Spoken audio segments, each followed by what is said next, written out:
What's going on, everybody? Welcome back to GmiasWorld. And I've been getting a lot of questions about, defensively, what's going on. Obviously, you guys that are here know, I play the game. I try to experiment with a lot of different things. Certain times things are going to get wild, bro. And I'll just go out with a scheme that makes no sense. And I'll get dominated from the front and the back. Those are my last couple games. I'm going to show you guys what's going on with the record. Because, again, I have no problem trying to figure things out and try to more or less make you guys understand what's going on. But this has been the first Madden where I've taken that many losses this early in the year, because usually I take time before I start playing online. But what I'm going to start doing is just going out there and winging it with you guys. You guys enjoy it. I enjoy talking to you guys, hanging out with you and having fun. So, it is what it is. We're going to take L's and do stuff like that. The game has changed, and it's a lot of fluke involved with the game, but there's certain things that are consistent within the game. Right now, we're currently 5-0 in Weekend League. I'm looking to try to finish it up completely, but I'm not sure if we will, but we'll get back to that because we did a lot of new additions to the squad. But one of the major things that a lot of you guys just have difficulty understanding is it's not about just having a really, really fast guy. Shout out to Shannon Sharp with that guy right there. Like, look, dude, that's just what it is. But it's more than that. For instance, we went now and added Isaiah Simmons in. Now, I wasn't aware of a lot of different things as far as, the way that this is right here with him just having the +2. Because he's a zero chill card and we have Richard Sherman, who I'm going to show you in a second, he doesn't need the zero chill because he's 6'4", 98 speed. So more than likely, if you click on and you make a play, he's going to animate to get that play done, because he's that tall to do that. Richard Sherman at 6'3", I believe that it's more important for him to have the boost right now while the boost is available with the Vince Lombardi strat card to give him the +1 for the ghost, because it's just something, you just want to give him at least a 98. You don't want to make him a 99 and then Sherman a 97. It just doesn't work out. And also, if you guys are wondering like, yo, G, why are you, changing your corners up and doing these things? It's because the Raiders right now, they don't have any corner that is worth talking about.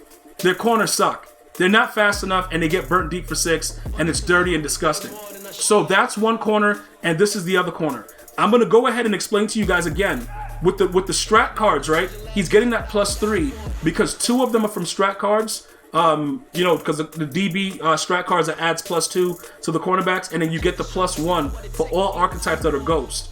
All right, so anybody that's a ghost will get the +1 plus all the other boosts and stuff like that. But that is set to expire, okay, once the promo ends. So he will go to a 97 speed when we will then look to see if he's playing as good or do we have to raid sell him. Because it's nothing to do it, dude. It ain't nothing to it but to do it. So we may end up doing that. And, pretty much what we're going to do is we're going to figure out how we can work it.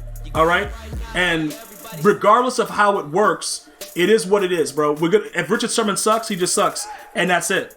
And that's how we're going to have to do it. Other than that, we will probably have to look to trying to figure out something else in the meantime. If it turns out that he starts to play weird after he loses the boost, then we will look to do something else.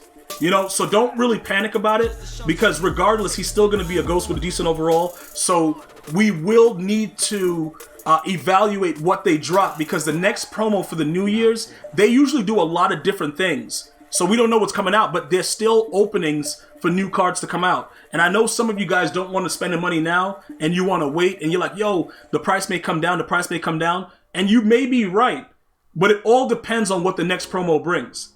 Because a lot of things can change once they make the card. See, look, this is what happens. I don't know exactly when they're going to do golden tickets this year. I remember last year it was like kind of an awkward time, a little bit earlier than they usually do it.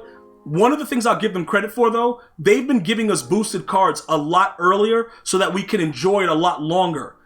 A lot of you guys were complaining about the fact that we didn't get good cards till the end of the year, and then now the same people are complaining that the cards are too OP earlier. You can't have it both ways. I think that giving the boosted cards with better attributes earlier gives us a longer lifeline of enjoying the game. Because last year, they gave us cards that were really good with like 1 month left before Madden 22 dropped.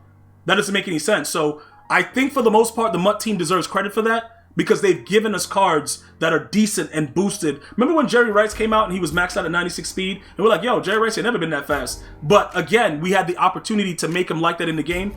That's what MUT should be about, because you give us a longer time span of being able to enjoy it. So those two cards are very, very integral parts of the actual defensive scheme. Now, this is where it gets interesting, right?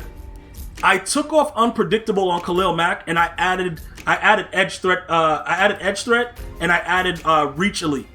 Okay, now let me just explain to you what's going on with reach elite. I don't know if it actually enhances the shed as much as it's going on in my brain when I see it, but he plays differently with edge threat. I mean, reach elite with edge threat. The combination together, because usually he gets near the quarterback and you just can't sack him, this time with the reach elite, it cheats and lets you go through the guy's body and contact the quarterback. And sometimes just that contact, you'll get like a spin move animation where the QB will like fall back, breaking the sack, but then you have time for the other guys to come in and make the sack. All right, so I don't put this on both the edge rushers. The only thing that both the edge rushers have is edge threat. This reach elite, it really alters the way that you can block Khalil Mack. And again, if you don't have a Raiders theme team and you went Cowboys, from what I've seen with Micah Parsons, he doesn't really block shed the same way off the edge, because I believe EA wanted to keep him as a middle linebacker, and they had to make him, obviously a right outside linebacker or a left outside, whatever, outside linebacker, because of the change in his actual, his position in real life. But they still treat him like a middle linebacker, and I don't like the way that he moves when he's a pass rusher, and that makes sense. And I've watched decent people run blitzes with him, and it's not the same. So although he's super fast, you're not really getting the real deal. You know what I'm saying? Like, this is like like Lawrence Taylor. I can't even explain to you how many games this guy has won me, and I don't know why he's that good with such that. His numbers are nowhere near what a lot of these other players' numbers are, and he just goes crazy, which is a good thing and a bad thing. The good thing is we don't got to spend more money because we know he's good like that. The bad thing is it's like, yo, dude, I want to get more speed at the quarterback. But one of the interesting things about that is it doesn't really matter, because if you're playing someone that does not have escape artist, you're going to sack him. Escape artist itself, though, is extremely OP, and you're not sacking that person anyway. So you might as well just stop crying about it. It's over. You're not going to sack that person anyway. You feel me? So I wouldn't worry about that whole situation. Oh my God, these guys are so slow. They can't catch anybody. You can sack anyone without escape artist. But once a dude has escape artist, you're pretty much done. Other than that, with the corners, you got the Isaiah Simmons, you got the Richard Sherman, you got the Khalil Mack, you got the Lawrence Taylor. Make sure you have a run stopper in the middle. Inside stuff, highly recommended. Inside stuff, bro, it's still there. It's still something that I'm going to tell you guys. It definitely will win you games, like without a doubt. But you need to be a run stopper at D tackle to get it for one, because we got to cherish that AP. And finally, right, your user. I don't care what it is, who your user is. I would recommend the pick artist in addition to lurker if you're using a linebacker. If you're using a safety or whatever, you don't need lurker. All right, but your linebackers will not animate without lurker, and I choose to use the Teddy Hendricks linebacker as opposed to the strong safety out of position or the free safety, whatever he is. I just like this card. I really, really like the card. So pick artist is a must, because you don't lose stamina when you're running back for picks, and that could be key for you winning a game and not getting caught. And this is the core that I would use to start to build an unstoppable defense, bro. I'm letting you know right now. Sean Taylor's a monster as well. Cam Chancellor's garbage, but we put mid-zone on him and pray. That's all we could do. But Sean Taylor is definitely a monster right now. And again, he glitches out and plays things that he shouldn't be playing, just so you guys know. But make sure you put mid-zone on him at least. I would just make sure you have that. As far as Acrobat, I don't care for it. I dot Acrobat more often than not now because EA nerfed it. In certain cases, they'll make the play, but if you throw to bigger receivers and they die for it, the bigger receivers will usually win that battle. And that's pretty much what I've noticed as far as Acrobat goes. I want to thank you guys and girls for watching. Hopefully you have an unbelievable day. If I don't hear from you again, Happy New Year. Be well. Until next time. One love, y'all.